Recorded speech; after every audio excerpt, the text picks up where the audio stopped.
What is up, guys? Welcome back to Rocco's Kitchen. Today we are making one of my favorite dishes, if not favorite dish in the world, arancini. That is a risotto ball stuffed with a variety of different things, breaded and deep fried. We're gonna stuff ours with beef. I got some beautiful chuck roast here. We're gonna braise peas and mozzarella. You can do different things. I've seen ham and cheese, whatnot, but I picked up a couple tricks while I was visiting my cousin in Sicily. So, cheers.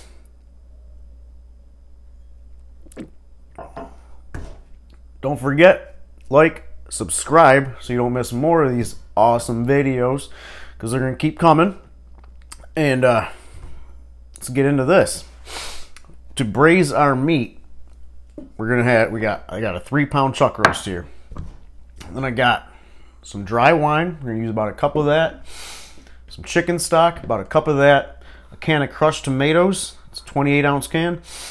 A mirepoix. That's just a fancy word for celery, carrots, and onion. That's 3 stalks of celery, 4 medium onions, and half of a large yellow onion.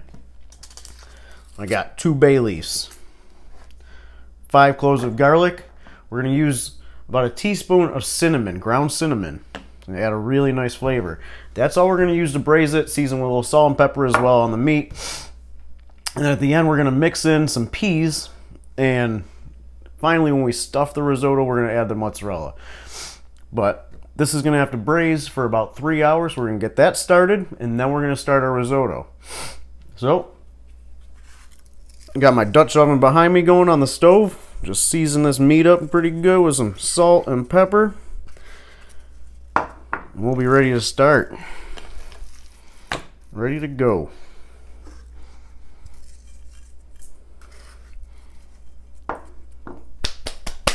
Let's get cooking. Alright. Got oil in our Dutch oven just coming to smoke point. We're going to start adding our meat in. Don't want to overcrowd the pan. Probably going to take 2 batches. I'm not going to do it all at once.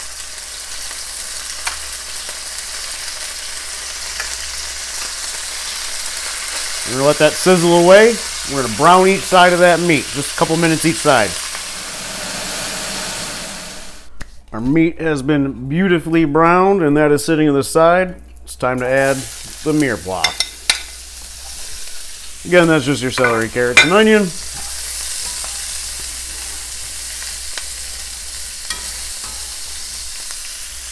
I'll bring the heat down just a tad. We're also going to throw in our 5 cloves of garlic. Now we're going to saute that for like 2-3 minutes. Alright, let those saute for just a couple minutes. Going back in with our meat.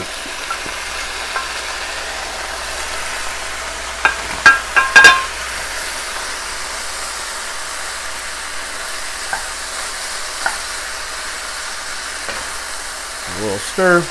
Got our meat in there. Red wine. I'm using a Chardonnay. Just wanted to be a nice dry wine. About a cup. Don't forget to pour yourself a glass, because there's extra.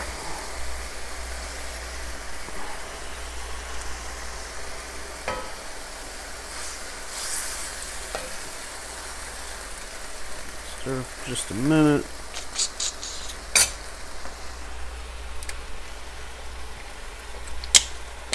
Okay.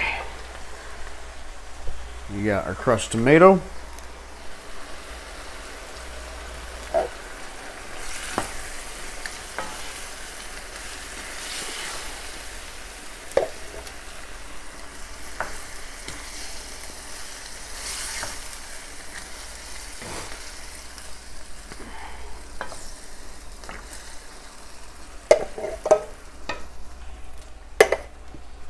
And our chicken stock. Should be about a cup of that as well.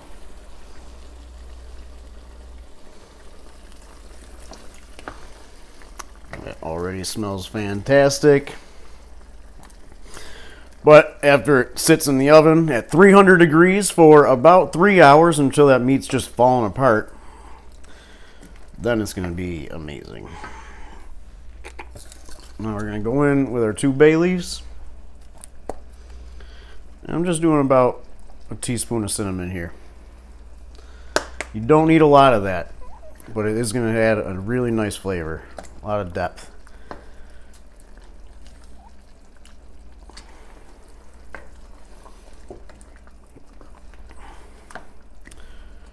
Well, I got my oven preheated to 300.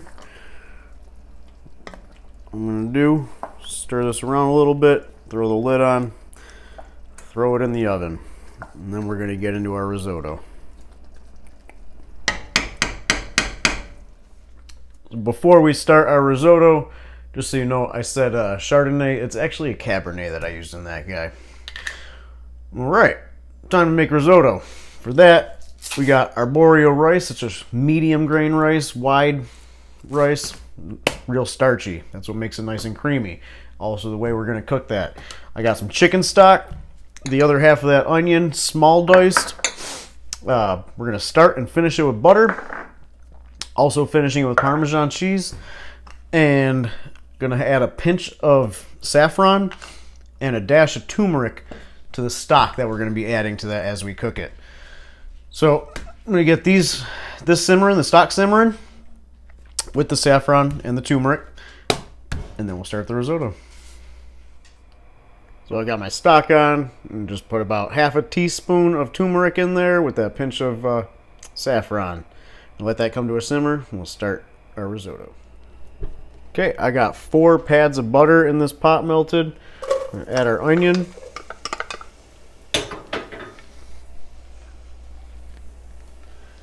We're going to cook that a medium heat until those onions are nice and translucent. You're going to let that go a little slow. You're not looking for any color on that, just for them to soften up and get translucent.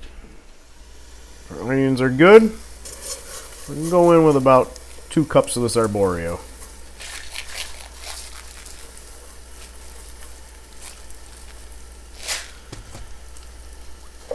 Now you just want to stir it. Make sure each piece of that rice is coated in your butter. And we're going to slightly toast it. By slightly toasting it, it's going to add a little more depth. You're going to get a little nutty flavor from that. That's only going to take a minute or 2. We'll go on from there. Our arborio is coated with butter and slightly toasted. It's time we got our stock right here. Can just simmer. I'm just going to add this in, maybe 2 ladles at a time. And you're going to give that a stir. And you're just going to keep stirring and stirring until almost all of that liquid is evaporated or sucked up. And then you're going to add more. This is what's going to give your risotto its texture, its nice creaminess. And pull all that starch out of that wide grain rice.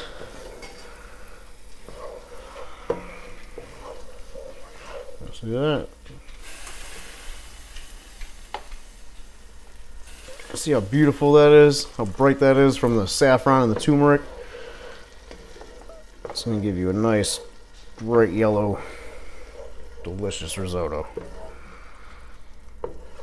That saffron is a little expensive, but a little bit goes a long way.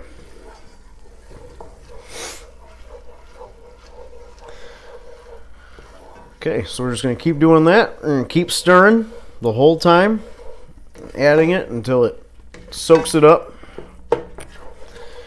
And now we're going to cook this a tiny bit longer than we would if we were just eating risotto normally, because we want it to hold its shape a little better when we form it into the balls. I'm just going to keep cooking this away until it's ready to finish.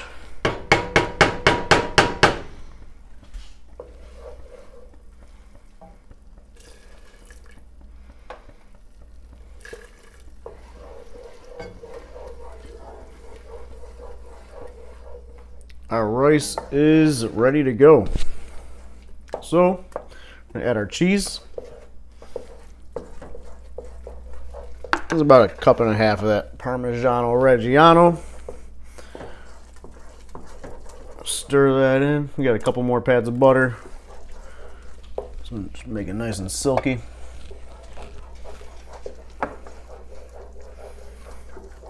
Stir those in. And a little more salt. We'll taste that. Give that a stir and a taste for salt content. But it looks beautiful. That saffron in here, you can smell the saffron through this whole house right now. It is fantastic. Let's see what we got.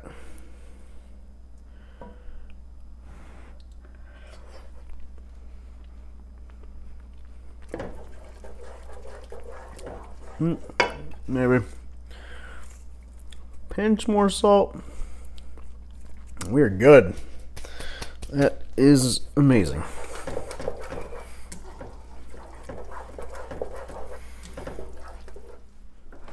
Now we need to cool down this risotto. We got a sheet tray. Take it, dump it onto here.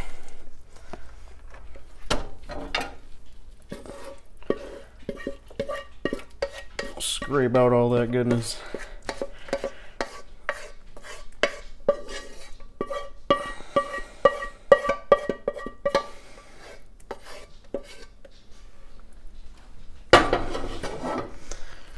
Spread it out over the whole tray.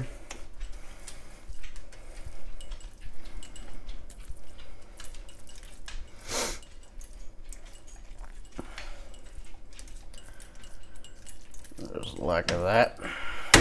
And then use your spoon and put some lines through it. That'll help it cool down evenly and faster. And we're just going to go into the fridge with that. Our risotto is cooling down and our meat is done. So I'm just going to take it, scoop the meat out into a separate bowl so I can pull it and mix in my peas. Just like so. And that is tender, just falling apart. I got the meat out of there, so I'm just going to take my sauce, hit it with an immersion blender.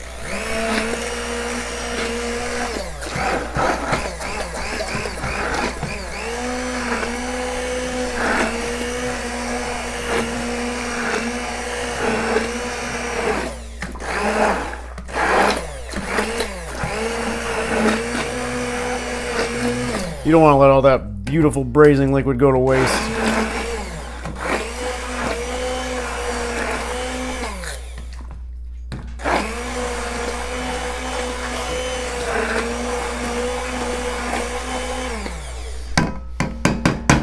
Okay. Got the big chunks out of there. I'm going to take a little scoop of that, throw it right in here. Just keep that nice and moist.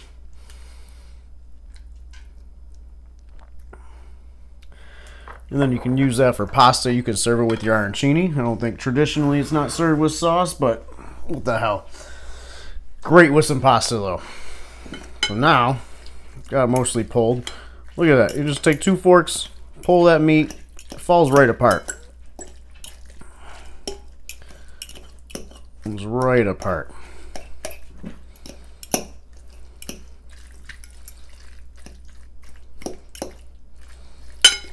Throw your peas in there.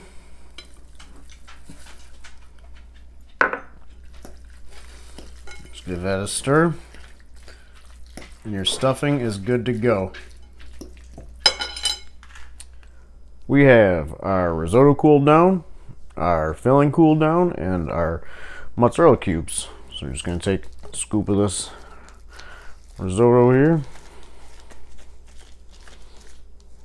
A little less than that. You can make these different sizes. I like to go a little big just so I can get a good bit of filling in there. Now I make a ball and then flatten it out. Take a chunk of this filling. Set that in there. Some mozzarella. A little more filling. Top of that.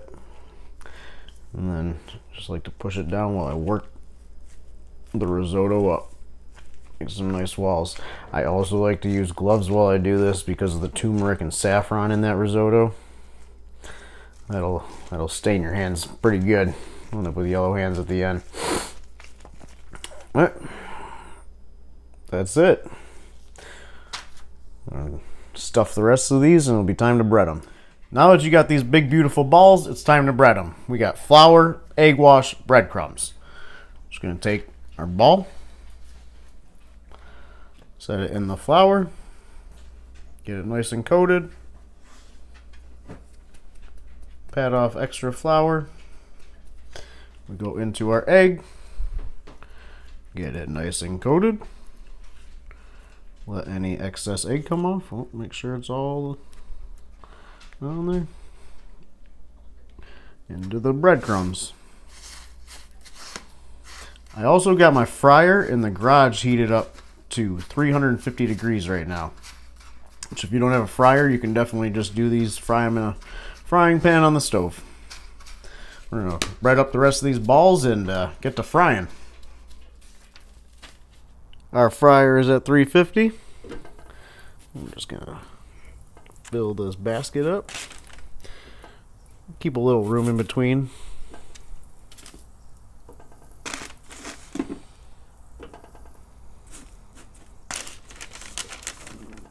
Might get one more in there. And we're just going to fry those until they are golden brown, ready to go. Guys, we are done. We got a beautiful pile of arancini here, and I can confidently say that I would put these arancini up against any arancini that I had in Sicily. I already dug in.